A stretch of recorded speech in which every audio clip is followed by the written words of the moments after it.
Kozhikode medical കോളേജിൽ വൃക്കരോഗത്തിന് ചികിത്സയിലിരിക്കെ മരിച്ച പാലക്കാട് പള്ളിക്കുറിപ്പ് സ്വദേശി ചന്ദ്രന്റെ കുടുംബം ദേവസ്വം ബോർഡിനെതിരെ ഗുരുതര ആരോപണവുമായി രംഗത്ത്. മഹാവിഷ്ണു ക്ഷേത്രത്തിലെ സെക്യൂരിറ്റി ജീവനക്കാരനായിരുന്നു ചന്ദ്രന് 4 ലക്ഷം രൂപ ശമ്പള കുടിശ്ശികയുണ്ടായിരുന്നുവെന്നും ചികിത്സയ്ക്ക് വേണ്ടി പലവട്ടം ദേവസ്വം ബോർഡിനെ സമീപിച്ചുവെന്നും പണം നൽകിയില്ല എന്നും കുടുംബം പറയും. ദേവസ്വം ബോർഡിൽ നിന്ന് ശമ്പള കുടിശ്ശിക ലഭിക്കാത്തതിനെ തുടർന്ന് ഈ സെക്യൂരിറ്റി ജീവനക്കാരനായ ചന്ദ്രൻ KP കഴിഞ്ഞ ദിവസമാണ് മരിച്ചത്. അദ്ദേഹത്തിന് ഈ മതിയായ ചികിത്സ നൽകാൻ കുടുംബത്തിന് കഴിഞ്ഞില്ല. പലപ്പോഴായി ദേവസ്വം ബോർഡിനെ ഈ ശമ്പള കുടിശ്ശികയ്ക്കായി സമീപിച്ചിരുന്നു എന്നാണ് കുടുംബം പറയുന്നത്. ഇപ്പോൾ എന്തായാലും മകനും സഹോദരനും ഉൾപ്പെടെയുള്ള ആളുകൾ എന്നോടൊപ്പം ചേരുന്നുണ്ട്. ഇപ്പോൾ ഈ അച്ഛന് ഈ ശമ്പളം ഈ കൃത്യമായി ലഭിക്കാതിരുന്നതാണോ അത് ആദ്യമുള്ള കുടിശ്ശികയാണ്? എന്തായിരുന്നു പ്രശ്നം? ആദ്യം തന്നെ കുടിശ്ശിക കിട്ടാണ്ടായിരുന്നു. നമ്മൾ മുന്നേ ചോദിച്ചിട്ടുണ്ടായിരുന്നു അതിൻ്റെ അടുത്ത്. അപ്പോഴും അതിൻ്റെ പിന്നാലെ അവർ ഞങ്ങൾ കേസായിട്ട് ഞങ്ങൾ മുന്നോട്ട് കൊണ്ടിരുന്നു. കോടതിയൊക്കെ കയറിയതാണ് വക്കീലും കൊണ്ട്. അപ്പോഴും ഒരു വിവരം കിട്ടിയില്ല. അപ്പോൾ ഞങ്ങളതൊന്ന് ഗ്യാപ്പ് വിട്ടു. കാരണം അത് ഞങ്ങൾ നടന്നു. പിന്നെ ആ സമയത്ത് അച്ഛന് ചികിത്സയ്ക്ക് ഇത്തിരി ഈ 1.5 വർഷമായിട്ട് ഇപ്പോൾ ഇത്തിരി അധികമായി.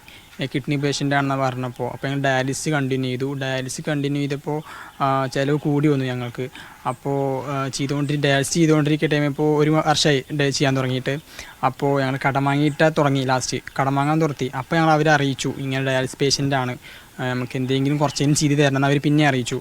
അപ്പോഴും ഒരു വിവരം കിട്ടിയില്ല ഞങ്ങൾക്ക്. പിന്നെ അത് ഡയാലിസിസ് ചെയ്തുകൊണ്ടിരിക്കുന്ന ടൈമിൽ നമ്മൾ അച്ഛൻ്റെ ഇടത്തെ കയ്യിലാണ് ചെയ്തുകൊണ്ടിരുന്നത്. അത് ബ്ലോക്കായി പെട്ടെന്ന്. അവർ പറഞ്ഞു വേറെ അപ്പുറത്തെ കൈയ്ക്ക് ചെയ്യണം പറഞ്ഞു. അപ്പോൾ കുറച്ച് രൂപ ചിലവ് വരും പറഞ്ഞു.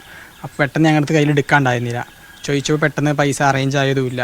അപ്പോൾ പറഞ്ഞു തൽക്കാലം എന്തെങ്കിലും ചെയ്തേ പറ്റുള്ളൂ, ആളുടെ കണ്ടീഷൻ മോശമാകും പറഞ്ഞപ്പോൾ കഴുത്തിൽ ചെയ്യേണ്ടി വന്നു. ചെറിയ ട്യൂബിട്ട് കഴുത്തിൽ ചെയ്യേണ്ടി വന്നു. അത് ചെയ്തിട്ട് ഞങ്ങൾ കുറച്ച് മുന്നോട്ട് പോയി. ഒരു 2 ആഴ്ചത്തോളം മുന്നോട്ട് കൊണ്ടുപോയി. അത് കഴിഞ്ഞ ദിവസം അച്ഛന് വെള്ളിയാഴ്ച 1-ാം തീയതി ഡയാലിസിസ് ഉണ്ടായിരുന്നു. അത് ചെയ്തിട്ട് ആൾ വീട്ടിലേക്ക് വന്നപ്പോൾ ആൾ വൊമിറ്റ് ചെയ്തു. ഛർദ്ദിച്ച് കഴിഞ്ഞ ശേഷം ആൾ ബോധം പോയി. ഞങ്ങൾ വട്ടമ്പലം ഹോസ്പിറ്റലിൽ കാണിച്ചു. അതൊക്കെ ആളവിടെ കാണിച്ചിരുന്നു ഹോസ്പിറ്റലിൽ. അവിടെ കൊണ്ടുപോയി കാണിച്ചപ്പോൾ അവർ പറഞ്ഞു ബ്ലഡ് മൊത്തം ക്ലോട്ടായി, നരമ്പ് അതായത് BP ഓവറായി അടിച്ച് കയറി, നരമ്പ് പൊട്ടി, ബ്ലഡ് മൊത്തം തലച്ചോറിൽ കയറിയിട്ടുണ്ട്. സാജിദ്, എന്താണ് ഈ കുടുംബത്തിന്റെ പരാതി?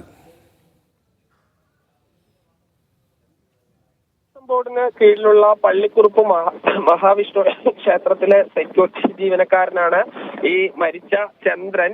ഈ ചന്ദ്രന് ഈ ദേവസ്വം ബോർഡിന് കീഴിലുള്ള ഈ ക്ഷേത്രത്തിൽ നിന്നും ശമ്പള കുടിശ്ശിക ലഭിക്കാനുണ്ട്. ഇതിൽ മകൻ പറഞ്ഞു വന്നത് ഈ അച്ഛന് ഈ തലച്ചോറിലേക്കുള്ള നിരമ്പ് പൊട്ടുകയും ഈ ബ്ലഡ് അവിടെ ക്ലോട്ടാവുകയും ചെയ്തു. ഇത് ഓപ്പറേഷൻ ചെയ്ത് മാറ്റാൻ ഇവരുടെ കയ്യിൽ പണം ഉണ്ടായിരുന്നില്ല. അങ്ങനെയാണ് പിന്നീട് മണ്ണാർക്കാട് സ്വകാര്യ ആശുപത്രിയിൽ നിന്ന് കോഴിക്കോട് മെഡിക്കൽ കോളേജിലേക്ക് കൊണ്ടുപോകുന്നത്. അത് സമയത്തിന് ഓപ്പറേഷൻ നടത്താത്തത് കൊണ്ട് തന്നെ ആരോഗ്യ നില വഷളാവുകയും അങ്ങനെ മരിക്കുകയുമായിരുന്നു.